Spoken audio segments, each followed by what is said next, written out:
হয় দেখিবলৈ পোৱা গৈছে দৰং জিলাৰ যি চিপাজাৰ ৰাজহ চকৰ অন্তৰ্গত যি গৰুখুটি কৃষি প্ৰকল্প আছে গৰুখুটি কৃষি প্ৰকল্পত থকা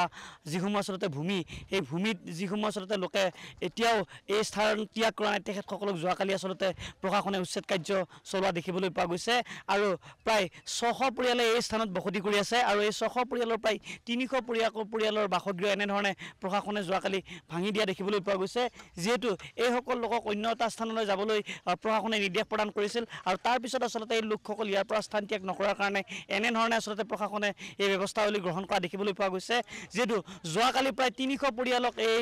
বুলডোজাৰ চলাই এনেধৰণে উচ্ছেদ কাৰ্য চলোৱা দেখিবলৈ পোৱা গৈছে আৰু তাৰ পিছত আজিও দৰং জিলা প্ৰশাসনে এনেধৰণে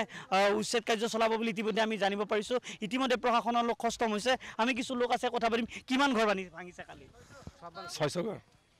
600 ঘৰ ভাঙিছে কালি আমি দেখিবলৈ পাইছোঁ প্ৰায় 300টা পৰিয়ালৰ ঘৰ ভাঙা আৰু আছে পশ্চিম ফালে আৰু আছে 600 ঘৰ আছে 600 ঘৰ না 600 ঘৰে ভাঙিছে হয় ইয়াতে আমাৰ যাইখানে আমাৰ 3 নম্বৰ দলবৰ 23 ছেপ্টেম্বৰত যিখিনি উচ্ছেদ হোৱা আছিল সেইখিনি 600মান পৰিয়াল ইয়াতে এতিয়া অস্থায়ীভাৱে আছে আমি যোৱা 3 দিন আগত আমি সাৰ্কেল অফিচাৰক লগ কৰিছিলোঁ সাৰ্কেল অফিচাৰে আমাক কৈছে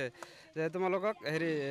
মিৰ্কামাৰী বুলি এখন জাগা দেখাই দিছে জাগাৰ কথা নাম কৈছে কিন্তু আমি মিৰ্কামাৰী বুলি আমি ইয়াতে কোনোবা জাগা পোৱা নাই যে তাতে তোমালোকক সেটেলমেণ্ট দিয়া হ'ব মিৰ্কামাৰী বুলি জাগা আমি তাতে চাব গ'লো একেবাৰে ব্ৰহ্মপুত্ৰৰ মাজত একেবাৰে বালিৰ চৰত তাতে লৈ মানুহখিনি থৈ আহিব বুলি কৈ আছে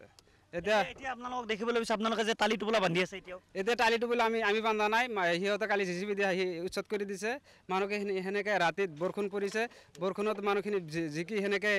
য'ত যেনেকৈ পেলাই থৈ দিছে সেনেকৈ আছে মানুহখিনি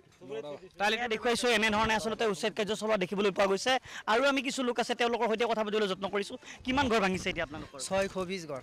620 ঘৰ ভাঙিছে হয় হয় এতিয়া আপোনালোকৰ প্ৰশাসনে আজি উচ্ছেদ চলাব নেকি আপোনালোকৰ ইয়াত এনেকুৱা আমাক সময় কেইঘৰমান আছে সেই কেইঘৰমানক সময় দি থৈ গৈছে ৰাতিপুৱা হয় মনোজলি আপোনাক এই মুহূৰ্তত ধন্যবাদ জ্ঞাপন কৰিছোঁ আপুনি উচ্ছেদস্থলীৰ পৰা সবিশেষ আমাৰ দৰ্শকসকলক জনালে আমি দৃশ্য পুনৰবাৰ দৰ্শকসকলক দেখুৱাইছোঁ চিপাজাৰ ৰাজহ চক্ৰ বিষয়াৰ নেতৃত্বত যোৱা এটা দলে আজিও পুৱাৰে পৰা এনেধৰণে উচ্ছেদ চলাইছে প্ৰায় 600টা পৰিয়ালে বৰ্তমানো বসবাস কৰি আছিল আৰু প্ৰশাসনে তেওঁলোকক বাৰম্বাৰ তেওঁলোকক আহ্বান জনাই আহিছিল প্ৰশাসনে নিৰ্দেশ দিছিল যে তেওঁলোক স্থানান্তৰ হ'ব লাগে অন্য ঠাইলৈ কিন্তু এইসকল লোকে আক্ৰোশভাৱে সেই স্থানতে বাস কৰি আছিল আৰু অৱশেষত প্ৰশাসনে সেই স্থানত বুলডোজাৰ চলাবলৈ বাধ্য হয়